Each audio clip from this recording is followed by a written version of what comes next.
श्री स्वामी समर्थ. गणपती बाप्पा मोरया. दिवाळी 2025. इतकी छान सुरुवात. माझी आई आणि मी करंजीचं सारण तयार करत आहोत. इथे आम्ही 1.5 किलो रवा घेतलेला आहे, बारीक रवा, आणि तो आम्ही 3 ते 4 असे भाग करून, कारण भांडी आमची छोटी पडल्यामुळे आम्ही 3 ते 4 भागात घेऊन आधी नुसता रवा फ्राय करून घेत आहोत. जास्त भाजत नाहीत, मंद आचेवर जितकं भाजता येईल तेवढं भाजून घेतलं. असं भाजता भाजता हे बघा, आई आमची वेगवेगळे त्याच्यामध्ये काही ना काही गोष्टी सांगत होती मला. इथे आईने छानपैकी तूप भाजता भाजता एक मोठ्या वाटी भरून तूप काढूनच घेतलं होतं. तसं हे तुपाचं प्रमाण ती प्रत्येक कारण की भांडी छोटी मोठी झाल्यामुळे त्या रव्यामध्ये मावेल असं मोठे मोठे 2-2 चमचे मी बघितलं ती तूप घालून ते सारण रव्याचं नुसतं रवा फ्राय करून घेत होती, सारण नाही, नुसता रवा. आणि तो छान फ्राय करता करता आमचे असे 2 भाग 3 भाग तयार झाले. पण ह्या रवा फ्राय करताना आई खूप काळजी घेत होती की रवा करपूही नाही आणि छान भाजलाही जाणं गरजेचं आहे, कारण त्या करंज्यानंतर बराच काळ टिकण्यासाठी रवा कच्चा राहून चालणार नाही, किंवा जास्त फ्राय झाला, जास्त भाजला गेला तर त्या चवीलाही करंज्या खूप बेचव लागतील. हे पहा, आईने हा पहिला रवा काढून बाजूला ठेवला. तो माझा रेकॉर्ड करता नाही आला कारण माझा तुपाचा होता. आणि हा असा झाल्यानंतर हा दुसरा आम्ही भाग काढून घेतला, जो आम्ही तुपामध्ये फ्राय करून घेतला छानपैकी. आईने गॅस चालूच ठेवला होता, मला बंद करावा लागला. आणि अशा प्रकारे तिने दुसरा घेतला. आता हा तिसरा भाग मी आईकडे पुन्हा त्या तिच्या मोठ्या पॅनमध्ये परतवून मी चौथा भाग साधा फ्राय करायला घेतला रव्याचा. असं करता करता आम्ही नंतर हे असे 2-2 भाग तयार करून फायनली रवा छान फ्राय झाला. आणि त्यानंतर आम्ही सुकं खोबरं घेतो. जनरली करंजीमध्ये कोणी घेतं कोणी नाही घेत, पण आम्हाला खूप आवडतं म्हणून आम्ही सुकं खोबरं हे बारीक किसून घेतलं होतं. ते इथे विदाऊट एनी तूप किंवा डालडा काही न टाकता आम्ही ते नुसतं सुकं फ्राय करून घेतो आहोत.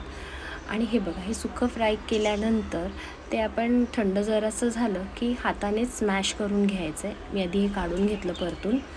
त्यानंतर आईने ताबडतोब मला त्याच कढईमध्ये आईने मला तीळ फ्राय करायला सांगितले. इथे पण काही तूप तेल न वापरता किंवा डालडा काहीच न वापरता हे खोबऱ्याचं जे सुटलेलं थोडंसं तेल होतं त्यावरच मी हे तीळ चांगले तडतडून घेतले. आणि हे तडतडताना मंद आचेवर जरा मी तिथे केलं. आणि आईने मला सांगितलं, आता खोबरा थंड झालेला आहे, हाताने स्मॅश करून बारीक बारीक करून घे. त्या खोबऱ्याचं तेल माझ्या हाताला लागलं होतं. आईने खूप काम करून घेतलं याच्यामध्ये, पण ठीक आहे, तिच्याकडनं ही रेसिपी माझ्याकडे पोचली. लहानपणी खूप पाहिल्याच होत्या, पण आता त्या व्यवस्थित माझ्याकडे कायम रेकॉर्ड असतील. अशा पद्धतीने तीळ फ्राय झाले. आता 2 छोटे चमचे खसखस, कारण आईचं म्हणणं आहे करंजीमध्ये खसखस इम्पॉर्टंट आहेच, कारण ती पचायला आणि पोटाला त्रास नाही होणार या सगळ्या गोष्टींचा, म्हणून खसखस चांगले. खसखस आमची फ्राय झाली. त्यानंतर वहिनी आम्ही किचन रूममधून बाहेर हॉलमध्ये आलो आणि इथे सगळं वहिनी मिक्स करत बसलीच होती. आणि हे आमची भांडी पुन्हा छोटी पडली, कारण जरा सामान आमचं जरा जास्तच झालं, सगळं साहित्य. हे पुन्हा आम्ही इथे थंड करत असताना ते सगळं झालं. थंड करायला पण बराच वेळ लागला, कारण त्यात माझ्या 2 छोटी मुली खूप सतवत होत्या, पण माझ्या वडिलांनी त्याला दोघींना घेऊन टाईमपास करून घेतला त्यांचा. इथे माझी आई आणि वहिनी तुम्हाला दिसतील, पहिल्यांदा कॅमेरामध्ये झालेल्या आहेत. तिथे मीच थोडासा चेहरा माझा दाखवला आहे. आणि आम्ही हे सगळं थंड करून व्यवस्थित त्यात आता पिठी साखर घालून घेत आहोत. पिठी साखर आम्ही छान चाळून घेतली आहे. ॲक्च्युली व्यवस्थित साधीच पिठी साखर होती, पण तरीही त्यात बारीक गुठळ्या कुठे राहू नये म्हणून आईने आधीच काळजीपूर्वक आम्हाला सांगितलं की चाळून घ्या. तिथे वहिनी मनुका कापून घेत होती, आणि चारोळी, मनुका आणि साखर हे आम्ही नंतर लास्टला घालणार होतो, कारण सारण थंड होणं गरजेचं होतं. हे सगळं थंड झाल्यानंतर ते मिक्स करून घेताना हे पहा, साखरेचे कसे मला बारीक बारीक दाणकुटे करावे लागतात. हे असे चारोळ्या आईने पसरवून घेतल्या, मनुके टाकून घेतले. आणि खरंच ह्यात जी मजा आहे, इथे म्हणतात खरी दिवाळीची सुरुवात. कारण लाडू, बेसनाचे लाडू म्हणा, रव्याचे लाडू म्हणा, शंकरपाळ्या म्हणा, सगळं आवडीने बायका करतात, पण करंजी म्हटलं की डोक्याला ताण.